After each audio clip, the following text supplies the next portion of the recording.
to solve an age problem that spans like two different points in two different points in time, okay, you want to make a table, okay? So let's make a table, but first let us identify the variables, okay? So you can give x to either tan or Jiro, okay? So I choose to give it to Jiro because according to this one, tan is twice as old as Jiro. Okay, so Tan's age is based on Jiro's age. Okay, so let's make our table. So we have Jiro and we have Tan, and let's put their age now. Okay, so their age now is Jiro is X and Tan is 2X. Okay, and then it says in 10 years, Tan will be 5 years older than Jiro. So we need to put another, okay, 10 years later. Okay, and how do we show Jiro's age 10 years later? That is X plus 10. How do we show Tan's age 10 years later? 2X plus 10. Okay?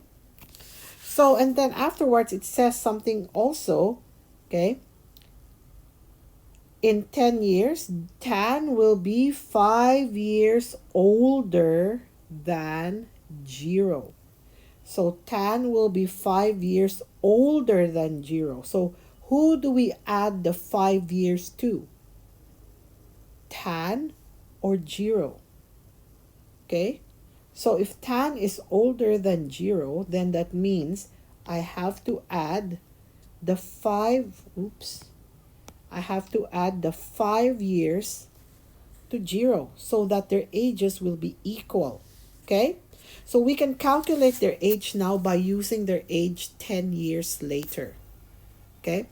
So Jiro's age 10 years later is really X plus 15. Okay? So 10 years later, Jiro's age will be equal Tan's age.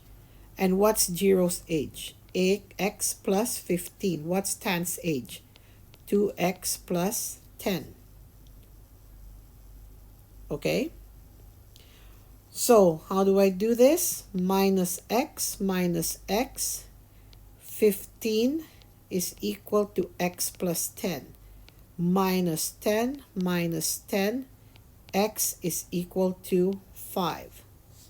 So, how old is Jiro? Jiro is equal to 5.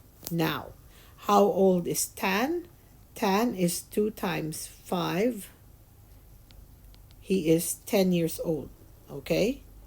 10 years later, okay? Tan will be 5 years older than Jiro. So 10 years later, X is 5 plus 10. He will be 15. While Jiro will be 2 times 5 plus 10. 10 plus 10, 20. See, 20 years later, Tan is 5 years older than Jiro. Okay? So that is how to solve this problem. Okie dokie.